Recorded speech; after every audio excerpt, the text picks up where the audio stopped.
Shalom, Ibu Bapak, Saudara-saudaraku, keluarga besar GKI Marta Direja, maupun para sahabat GKI Marta Direja di berbagai tempat dan di berbagai kota.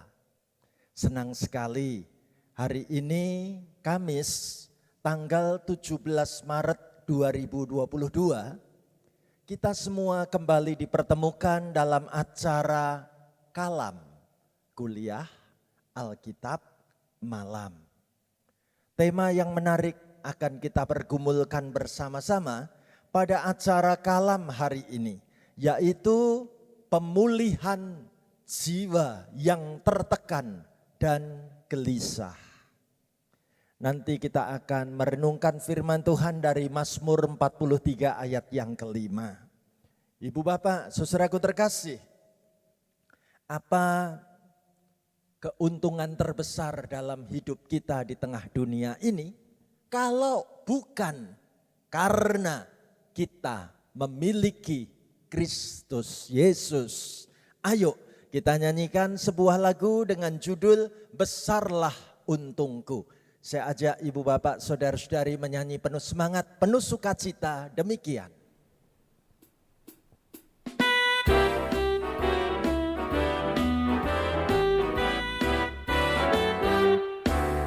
Besarlah untungku jika Yesus milikku, bersuka jiwaku karena damai yang penuh.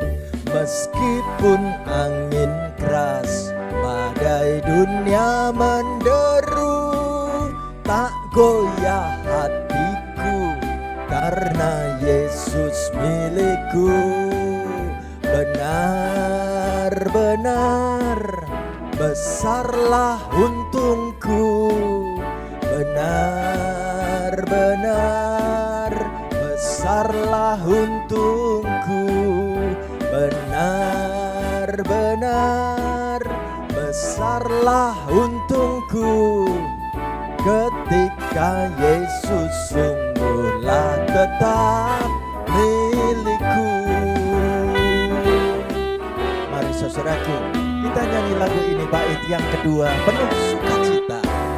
Meski tumpuanku pada Yesus Tuhanku, tidaklah aku jauh dari susah dan keluh.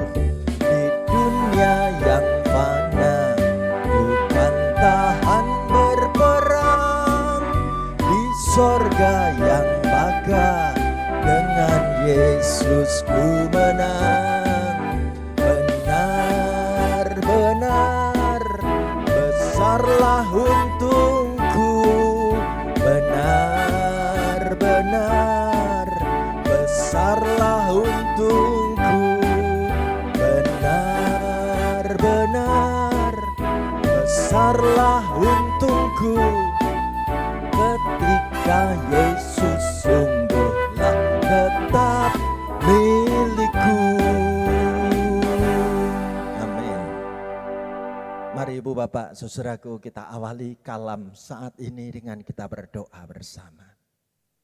Terima kasih Tuhan Yesus, kami punya waktu dan kesempatan hari ini untuk merenungkan sebagian dari sabda firman-Mu. Tuhan, firman-Mu akan kami pergumulkan bersama melalui acara kuliah Alkitab malam saat ini. Pakai dan urapi hamba-Mu menguraikan kebenaran firman-Mu, supaya firman-Mu diperdengarkan sebagai berkat yang mengubah hidup kami menjadi baru. Terima kasih Tuhan.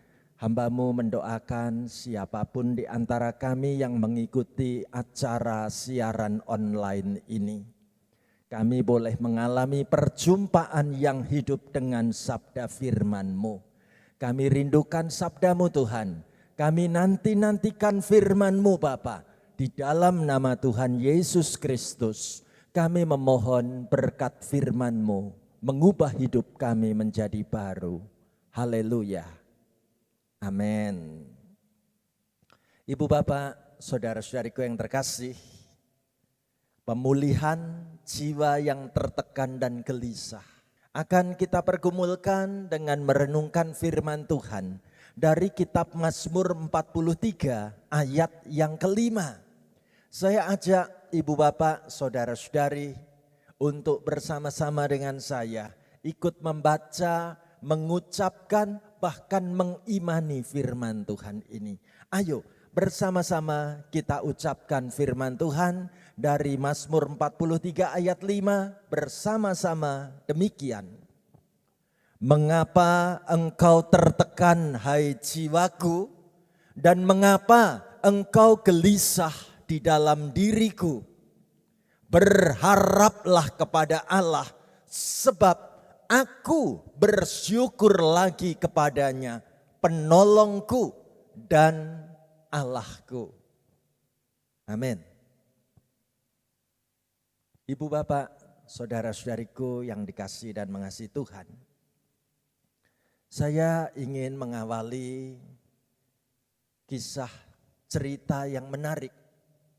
Ketika ada seorang anak kecil namanya Steve. Anak ini sedang mengikuti sebuah perlombaan mobil balap mainan. Menarik sekali bagaimana pada siang hari itu ternyata merupakan pertandingan babak final. Hanya tersisa 3 orang sekarang dan mereka mau memamerkan setiap mobil mainan yang sudah didesain sedemikian rupa yang dimiliki itu, siapa nanti yang bakal jadi pemenangnya. Ibu bapak, saudaraku yang terkasih, tibalah saat yang dinanti-nantikan. Ketika diumumkan bahwa pertandingan final kejuaraan mobil balap mainan siap dimulai, ternyata Steve angkat tangan lebih dahulu. Bapak Dewan Juri, bolehkah aku minta waktu sebentar? Semua Dewan Juri menganggukkan kepala. Boleh. Apa yang dilakukan oleh Steve? Ternyata Steve mengambil waktu untuk melipat tangan sambil mulutnya komat kamit mengucapkan sebuah doa, dan tidak ada seorang pun yang mendengar apa doa yang diucapkan oleh Steve. Setelah itu Steve menganggukkan kepala, tanda bahwa aku sudah siap ikut perlombaan ini. Apa yang menarik? Yang menarik bagaimana ketiga peserta pertandingan final balapan mobil mainan ini sudah betul-betul siap untuk semuanya kepingin jadi juara satu. Apa yang dialami oleh Steve? Steve dalam hati sungguh ingin menyerahkan hasil pertandingan final ini yang tadi aku sudah doakan. Luar biasa, ketika aba-aba sudah dimulai, ternyata langsung mobilnya Steve ini melaju begitu cepat dan Dewan Juri mengumumkan juara satu yang berhasil memenangkan pertandingan balapan mobil mainan ini namanya adalah Steve. Saat itu Steve diminta untuk maju ke depan. Dan Steve dengan rasa bangga maju untuk mendapatkan piala. Hatinya senang. Ia teringat bagaimana sebelum pertandingan tadi dimulai aku sudah berdoa kepada Tuhan lebih dahulu. Dan ternyata begitu Steve akan menerima piala pertandingan sebagai sang juara saat itu, ketua panitia sempat bertanya kepada Steve, "Hei, jagoan, kamu pasti tadi berdoa kepada Tuhan, minta agar menang bukan?" Steve terdiam. Dan Steve menggelengkan kepala. Steve berkata, "Bukan itu, Pak. Bukan itu yang aku panjatkan dalam doa di awal pertandingan tadi. Sungguh tidak akan adil untuk meminta pada Tuhan menolongku mengalahkan orang-orang lain. Aku tadi hanya memohon pada Tuhan supaya aku tidak menangis jika aku kalah." Luar biasa. Ibu bapak, saudaraku terkasih, banyak waktu yang kita lakukan untuk berdoa. Seringkali kita meminta agar Allah mengabulkan setiap permintaan kita. Terlalu sering kita juga meminta Allah untuk menjadikan diri kita ini nomor satu. Menjadi yang terbaik, menjadi pemenang dalam setiap ujian. Terlalu sering kita berdoa pada Allah supaya menghalau setiap halangan dan cobaan yang ada di depan mata. Padahal bukankah yang kita butuhkan adalah bimbingannya, tuntunannya, dan panduannya untuk menemani perjalanan hidup kita.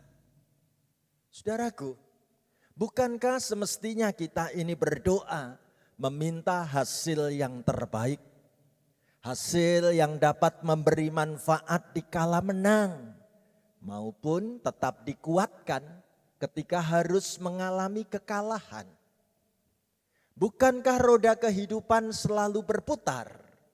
Ada masanya kita mengalami keberhasilan, dan tidak sedikit juga ada masanya yang harus dilalui dengan kekalahan. Maka yakinlah akan ada keputusan yang terbaik dari Tuhan di setiap doa-doa kita, bukan?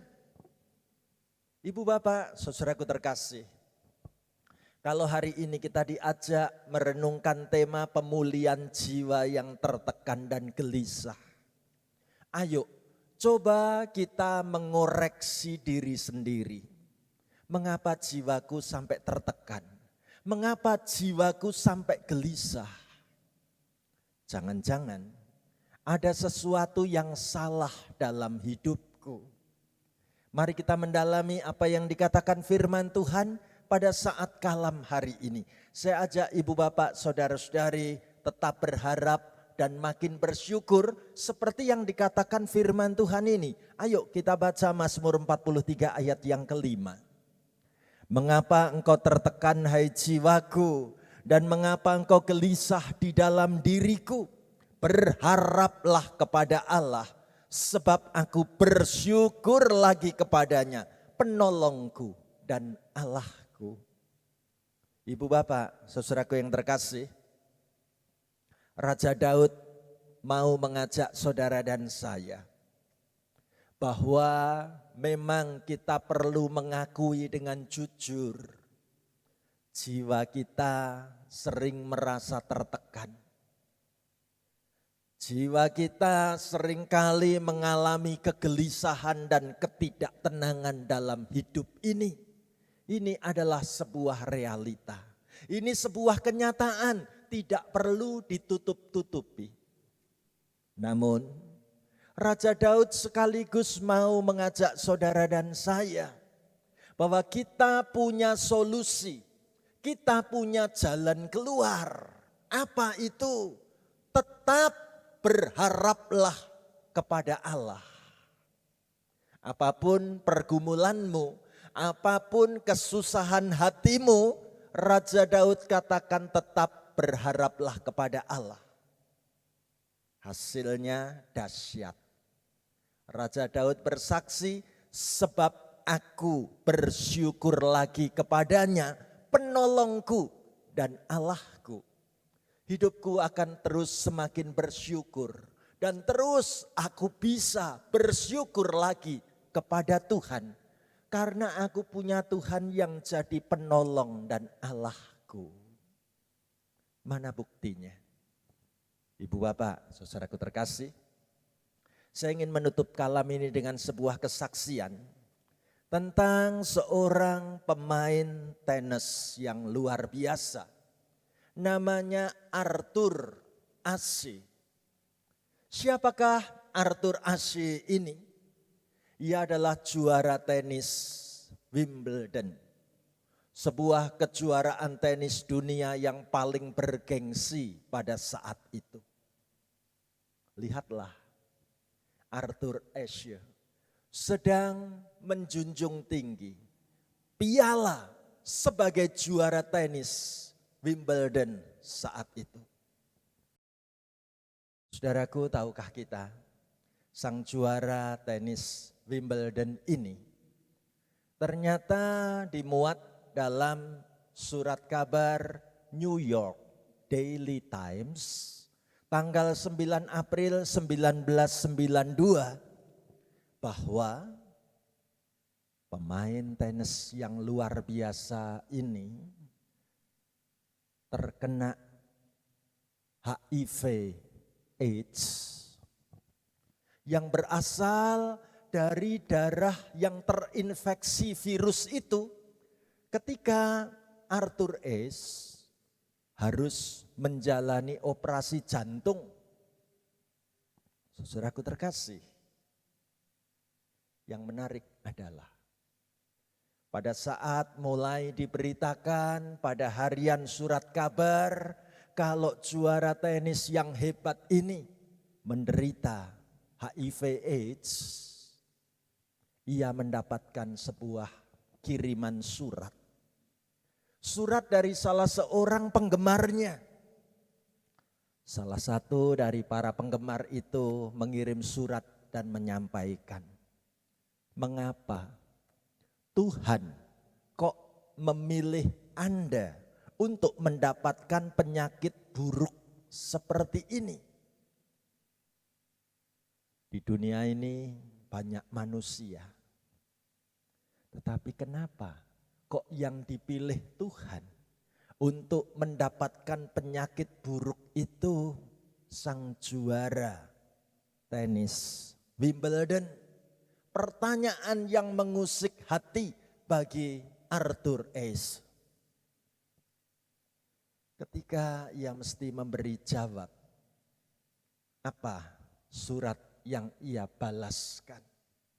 Ia tulis dalam balasan surat itu, ada 50 juta anak mulai bermain tenis. Dan ada 5 juta belajar bagaimana bermain tenis. Ada 500.000 belajar tenis secara profesional. Ada 50.000 mulai ikut bertanding dalam turnamen. Ada 5.000 berhasil mencapai pertandingan Grand Slam. Dan ada 50 orang mulai bertanding pada kejuaraan tenis Wimbledon. Dan dari 50 orang itu ada 4 orang pemain yang berhasil mencapai semifinal. Dan ada akhirnya 2 orang pemain mencapai babak final. Dan akhirnya aku yang jadi pemenang juaranya. Puji Tuhan. Kalau aku boleh menjadi juara tenis Piala Wimbledon. Lalu apa yang ditulis oleh Arthur Ashe? Ya tulis lagi. Ketika saya berhasil menjadi juara dan menggenggam piala ini, saya tidak pernah bertanya pada Tuhan, kenapa harus saya Tuhan? Jadi ketika sekarang saya sakit, bagaimana saya bisa menanyakan kepada Tuhan, kenapa harus saya yang sakit ini Tuhan? Itu tidak adil. Saudaraku, Arthur Ashe, pemain tenis yang luar biasa, seorang anak Tuhan. Ternyata ia mau menerima apapun dalam kehidupan ini.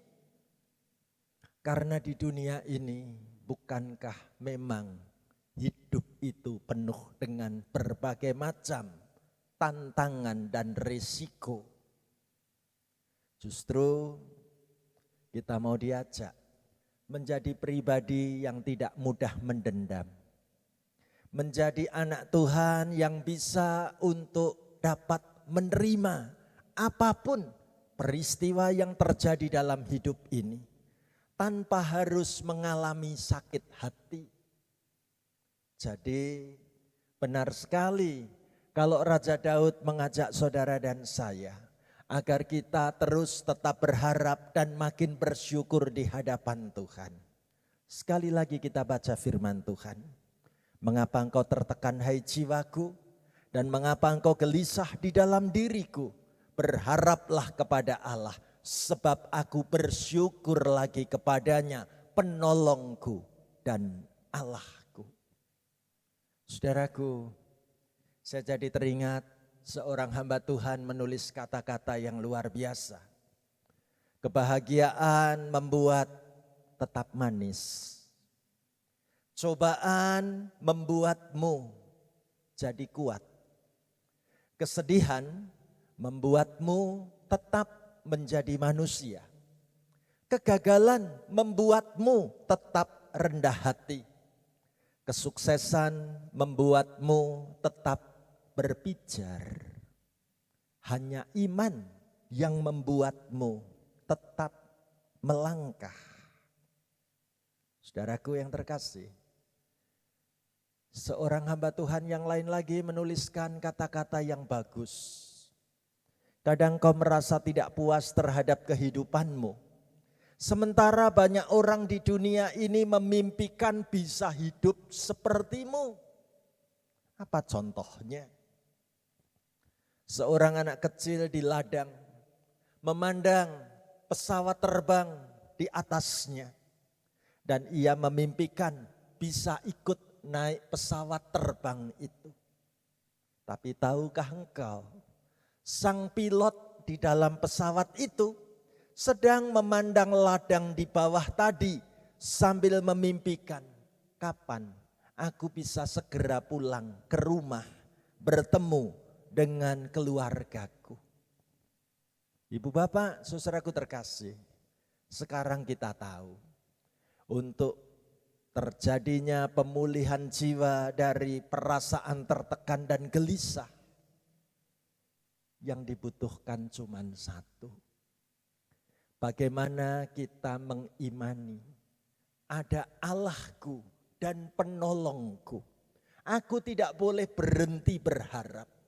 Dan sungguh aku akan terus sanggup bersyukur dalam segala macam peristiwa. Bukankah pertandingan hidup belum selesai? Kalau saat ini aku merasa kalah, Tuhan masih bisa menyediakan kesempatan di depan untuk aku menjadi pemenang. Ibu bapak, saudaraku terkasih, sekarang kita yakin dan percaya bersama Tuhan hidup kita tidak akan sia-sia. Maukah kita mengalami pemulihan jiwa yang tertekan dan gelisah? Kalau kita katakan Tuhan, terjadilah ini dalam hidupku. Saat ini, ayo kita doa bersama-sama meminta berkat dari Tuhan. Saudaraku, mari kita taruh tangan di dada kita.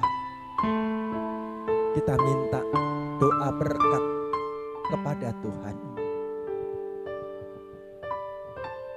Saudaraku, ceritakan pada Tuhan apa yang menjadi kesusahan hidupmu saat ini. Ungkapkan dalam doa di hatimu. Kesusahan macam apa yang sedang kau tanggung. Tuhan sanggup menyediakan penghiburan di dalam kehidupan setiap anak-Nya.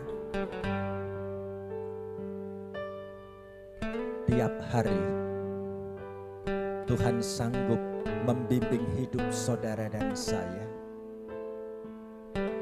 Tiap jam Tuhan sanggup menghiburkan hati saudara dan saya. Sesuai dengan berkat-berkat Tuhan, hidup kita diberikan apa yang perlu untuk kita miliki. Suka dan duka Tuhan izinkan terjadi dalam hidup ini untuk memperkuat iman saudara dan saya. Mari saudaraku, kita berdoa bersama. Terima kasih Tuhan Yesus. Kami boleh mengalami perjumpaan yang hidup dengan sabda-Mu di malam ini. Terima kasih Tuhan, Engkau bawa kami untuk mengenal apa yang menjadi maksud kehendak-Mu Tuhan. Ampuni kami bila kami seringkali egois, hanya memikirkan diri sendiri, dan itu membuat jiwa kami gelisah dan tertekan. Ketika kami tidak menemukan apa yang kami minta, ketika kami merasa doa kami belum dijawab oleh Tuhan, padahal Tuhan menyediakan berkat yang jauh lebih indah. Hamba doakan semua peserta kalam saat ini dibuka hati dan pikiran kami mengenal firman-Mu. Kami akan kuat bersama dengan-Mu Tuhan, karena Engkau adalah Tuhanku dan penolongku. Ajari kami sanggup bersyukur dan semakin bersyukur menghadapi hidup sesulit apapun. Tuhan, hadirlah di tengah masa pandemi yang berat dan sulit ini. Kasih setia-Mu hadir dalam keluarga setiap anak-Mu. Berkat perlindungan-Mu membuat kami sehat dan umur panjang. Tuhan, semangati kami untuk melanjutkan perjalanan iman kami.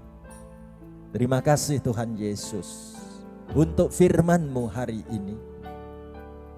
Di dalam nama Tuhan Yesus, kami sangat bersyukur. Kami sungguh dikuatkan. Kami mendapatkan pengharapan iman yang baru. Tuhan, lihat setiap tetes air mata doa anak-anak-Mu. Kami mengimani pada saatnya Tuhan yang akan menjawab, bahkan memberikan yang terbaik tepat pada waktunya. Terima kasih untuk sabda-Mu Tuhan. Terima kasih untuk kekuatan iman yang Kau perbaharui saat ini. Kami berjanji setia mengiring-Mu. Keluarga kami pasrahkan ke dalam tangan-Mu. Digandeng tangan Tuhan selalu. Kami mau melanjutkan perjalanan iman kami. Tuntun kami Tuhan. Dampingi kami Tuhan. Kuatkan kami. Kami pulih dari jiwa yang khawatir, dari jiwa yang gelisah, dari jiwa yang tertekan. Ada pemulihan, ada kesembuhan, ada pertolongan. Terima kasih Tuhan Yesus. Engkau sungguh sangat baik, bahkan teramat baik bagi hidup kami.